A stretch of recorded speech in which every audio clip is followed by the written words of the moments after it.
અશ્વમેઘ વિદ્યાલય શાળાના પ્રવાસ માટે વિદ્યાર્થીઓને મૂકવા આવેલ વાલીની બુટ્ટી પડી જતાં પરત કરી. શાળાની મહિલા પટાવાળીને સફાઈ કરતા મળી આવતા પરત આપી પ્રામાણિકતાનું ઉત્તમ ઉદાહરણ પૂરું પાડ્યું.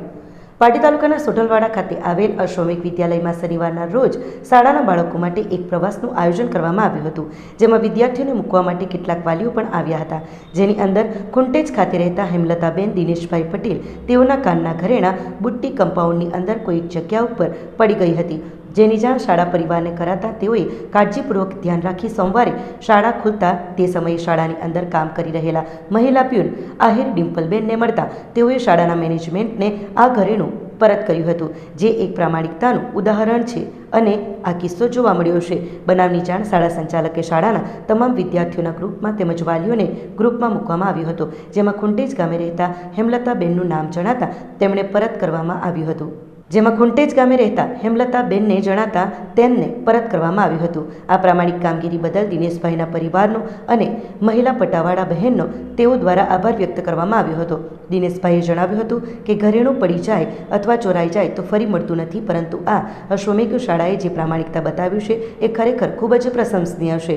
આ એક સફાઈ કામદાર બહેન જેમણે આ ઘરેણું પરત મળ્યું તેમણે તરત જ સ્ટાફને પરત આપ્યું હતું. આજે ગરીબમાં ગરીબ સફાઈ કામદાર વ્યક્તિએ ચોથા વર્ગનો ગણાય છે. જેઓ આ રીતનું કામ કરે એ ખૂબ જ ઈમાનદારીનું કામ ગણાય છે. આમ દિનેશભાઈના પરિવારે શાળા પરિવાર અને સફાઈ કામદાર બહેનનો ખૂબ ખૂબ આભાર માન્યો હતો. હવે વસ્તુ મળવાની ખરેખર ઘરેણા મળેલા એ પાછા ગયેલા એ મળતા નથી, પણ આ અશ્વમેઘની મેનેજમેન્ટ સ્ટાફની ઈમાનદારીથી જે પાછું આપણે ઘરેણું મળ્યું એ બદલ હું એ લોકોનો ખૂબ ખૂબ આભાર માનું. આ એક સફાઈ કામદાર એમના જ સ્ટાફના બેન હતા, એમની ઈમાનદારીથી એમને સફાઈ કરતાં કરતાં એ ઘરેણું મળ્યું એ પાછી સ્ટાફને પરત કર્યું. એ સ્ટાફે વોટ્સઅપ પર મોબાઈલ પર મૂકી દીધો અને એ ત્યારે અમને ખબર પડી કે અમારી જે વસ્તુ ઘરેણું પડેલું છે એ અમને ક્યાં છે ત્યારે અમને આ મળ્યું. એક ગરીબમાં ગરીબ વ્યક્તિ સફાઈ કામદાર ચોથા વર્ગનો કહેવાય. એ સફાઈ કામદારને જો એ એટલી ઈમાનદારીથી રાખીને જે ઘરેણું પરત કરે તો એમના જેવો કોઈ ઈમાનદાર માણસ નથી. એવું કહેવા માંગુ છું કે એ એમની ઈમાનદારી કાયમ માટે ટકી રહેશે.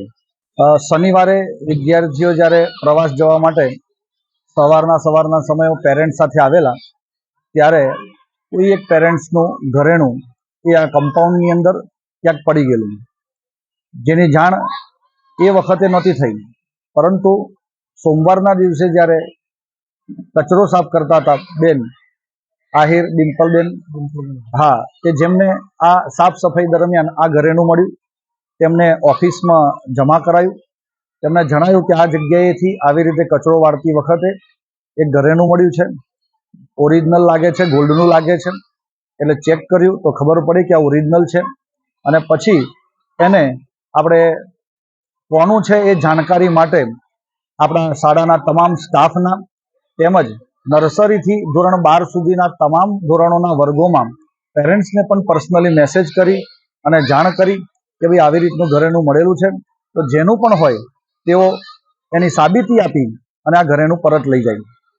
તો બધા જ પેરેન્ટ્સમાંથી જેમનું ઘરેણું આવી રીતે ખોવાયેલું હતું તેમને એવા આપણા દિનેશભાઈ કે તેમને આ ઘરેણું એની સાબિતી આપી અને કીધું કે આ અમારું જ છે.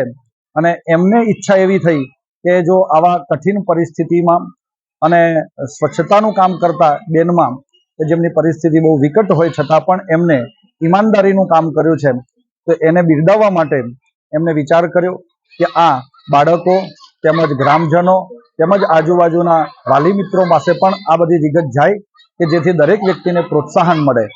તો એના માટે આ એમને એક સારો પ્રયત્ન કર્યો કે આવી બાબત જે છે એને પબ્લિકની સમક્ષ લાવી અને લોકોને પ્રોત્સાહન પૂરું પાડ્યું છે.